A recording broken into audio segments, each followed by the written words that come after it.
Welcome to our journey through Shakespeare's Hamlet, where we explore the key events that shape this tragic masterpiece. From ghostly apparitions to a deadly duel, these moments highlight Hamlet's path from grief to revenge, and ultimately to tragedy. Let's dive into the most pivotal moments of the play. The ghost reveals the murder in Hamlet's madness. On a cold winter night, a ghost haunts the walls of Elsinore Castle, Denmark. First spotted by watchmen and later by Hamlet's friend Horatio, the ghost bears a striking resemblance to the late King Hamlet, who has recently died. Claudius, the king's brother, has swiftly taken both the throne and Queen Gertrude, the widow of King Hamlet. Horatio brings Prince Hamlet to confront the ghost, which reveals itself as the spirit of Hamlet's father.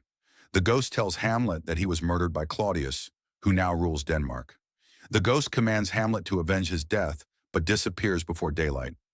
Hamlet, shaken by the revelation, vows revenge, but is deeply introspective and hesitant.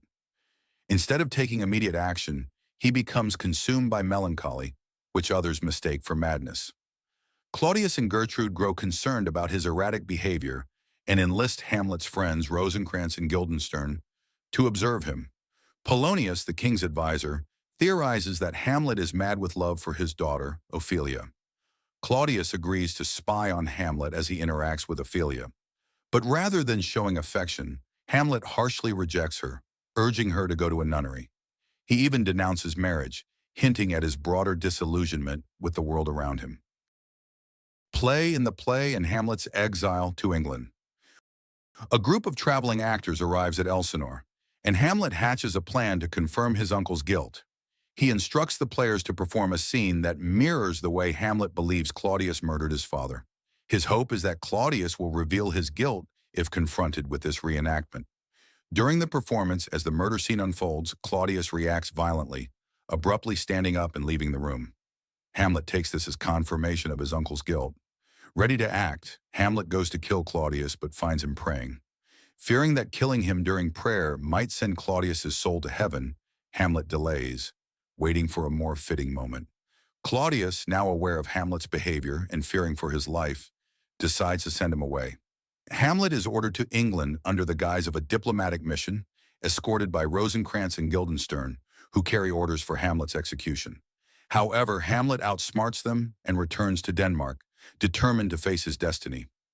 Before departing, Hamlet confronts his mother, Queen Gertrude, in her chambers.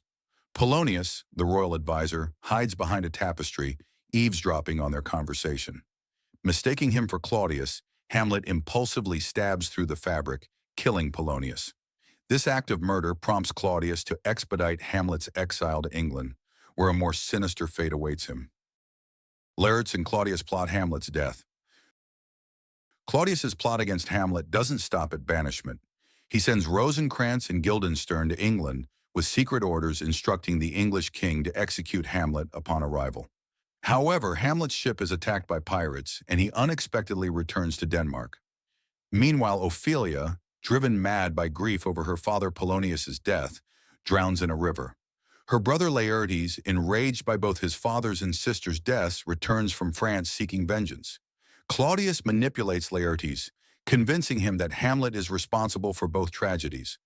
Upon learning that Hamlet has returned to Denmark, Claudius sees an opportunity. He devises a new plan, exploiting Laertes' desire for revenge. The two plot to kill Hamlet during a seemingly innocent fencing match. Laertes will fight Hamlet with a sword tipped in deadly poison, ensuring Hamlet's death with even the slightest wound.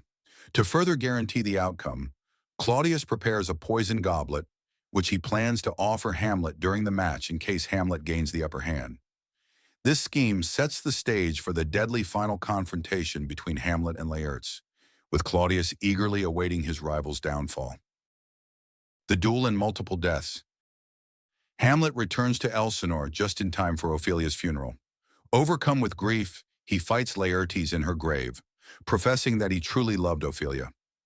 Back at the castle, Hamlet reflects with Horatio on the inevitability of death, stating that one must be ready for it at any time.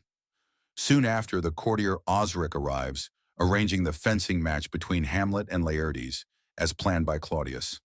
The duel begins, and Hamlet scores the first hit, but he refuses to drink from the goblet that Claudius has poisoned. Queen Gertrude, unaware of the plot, drinks from the cup instead and quickly succumbs to the poison. Laertes manages to wound Hamlet with his poisoned blade, though Hamlet doesn't die immediately. In the chaos, Hamlet and Laertes switch swords, and Laertes is cut by his own poisoned blade. As Laertes nears death, he confesses Claudius's role in the queen's murder and their joint plan to kill Hamlet. Hamlet, enraged, stabs Claudius with the poisoned sword and forces him to drink the remaining poisoned wine. Claudius dies, and Hamlet, having finally achieved his revenge, succumbs to the poison as well. The royal family lies dead, leaving the throne of Denmark in ruins. Fortinbras claims the throne. At this climactic moment, Prince Fortinbras of Norway, who had been leading his army through Denmark and previously attacked Poland, arrives at the scene. Along with him are ambassadors from England, who bring the grim news that Rosencrantz and Guildenstern have been executed as per Claudius's orders. Fortinbras is shocked to find the entire Danish royal family dead. Hamlet, Claudius, Gertrude, and Laertes, all lying on the floor. Seizing the opportunity, Fortinbras steps forward to claim the throne of Denmark. With no one left to oppose him, he prepares to take control of the kingdom. Horatio, the only survivor of Hamlet's close circle, fulfills Hamlet's dying wish by recounting the tragic tale of betrayal, revenge, and death that led to this moment. Moved by Hamlet's story and recognizing the prince's nobility, Fortinbras orders that Hamlet be honored and carried away like a fallen soldier, giving him the respect he was denied in life. Thus, Fortinbras assumes power, and the play ends with the kingdom of Denmark passing into his hands. Hamlet is a play driven by fate, revenge, and the complexities of human emotion. Each key event pushes Hamlet closer to his tragic end. From the ghost's revelation to the bloody final duel, Shakespeare weaves a tale of moral conflict, madness, and the inescapable nature of death. Thank you for watching this timeline of Hamlet's most crucial moments.